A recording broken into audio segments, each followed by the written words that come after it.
Good morning, everyone, and thanks very much, Ted. In November 2018, Ruth and I went to Western Europe, to the UK, Belgium, and France, to recognize the 100th anniversary of the end of the First World War.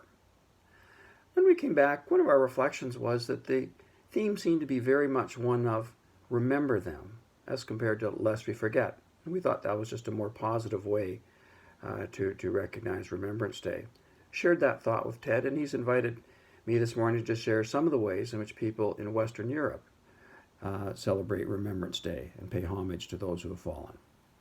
Our trip started in London, and we went to an English Premier Soccer game with West Ham.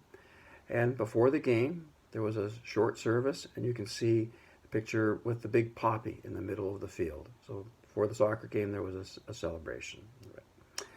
We then moved on to Ypres, Belgium a few days later. We took the train down there. Ypres was a city that was destroyed in the First World War and has been rebuilt. And we were just impressed with how the city square and the main cathedral had been rebuilt to standards of the 1800s. And we thought that was a fitting way for which people to remember today what had gone on before.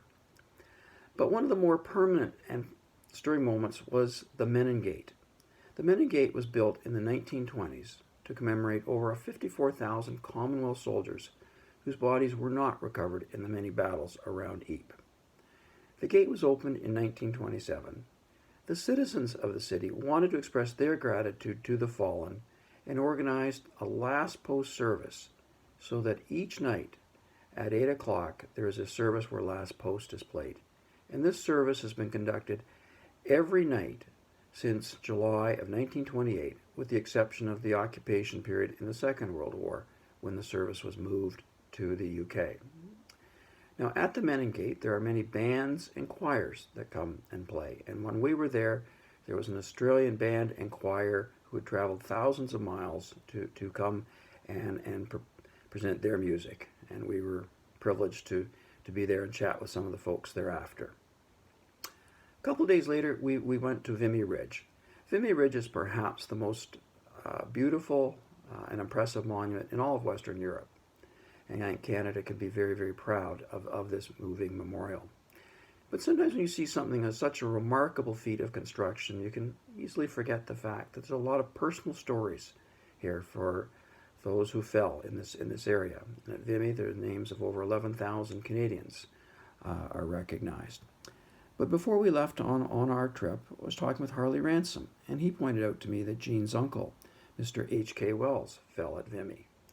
And the names are organized alphabetically by rank. And I persevered to find Mr. Wells. I didn't know his rank, but the third line on the slide is that of Mr. Wells. We went back to Vimy, and before we went back to the UK, I did another trip to the Menin Gate and had quite a different experience. There were young Belgian school children putting in a field of poppies in the field above the gate. And I thought, what a great way to provide an opportunity for the younger generation who were born well after the wars to have a chance to remember firsthand the sacrifices that were made and to which they have benefited from. We then went back to London, and perhaps the highlight of the entire trip was that we had got tickets to the Festival of Remembrance. This is a festival that's organized at the Royal Albert Hall by the Royal British Legion. There's an afternoon service, which we attended, and an evening service, to which the Royals attend, and it's put on to recognize all branches of the British military in all conflicts. And this was just a remarkable performance. It's broadcast to the nation and a great way to remember those who have sacrificed. And perhaps the most stirring moment of it all was they were playing Amazing Grace and poppies were floating down on the soldiers on the podium. And actually many of them were on their hats and stuff. The poppies stayed there. So it was really a truly remarkable experience. And I just closed, and I've entitled this Remembering. Well, we found this plaque not too far from Beaumont-Hamel. Thought it's a fitting way to end this little presentation. Beaumont-Hamel is extremely important to Newfoundlanders, as there's great sacrifice there on July 1st of 1916. So we found it a truly remarkable experience and just reminded us how important Remembrance Day is and how important it is to pass on those memories and those reflections to the younger generation. So I'll turn it back to Ted and have a great service.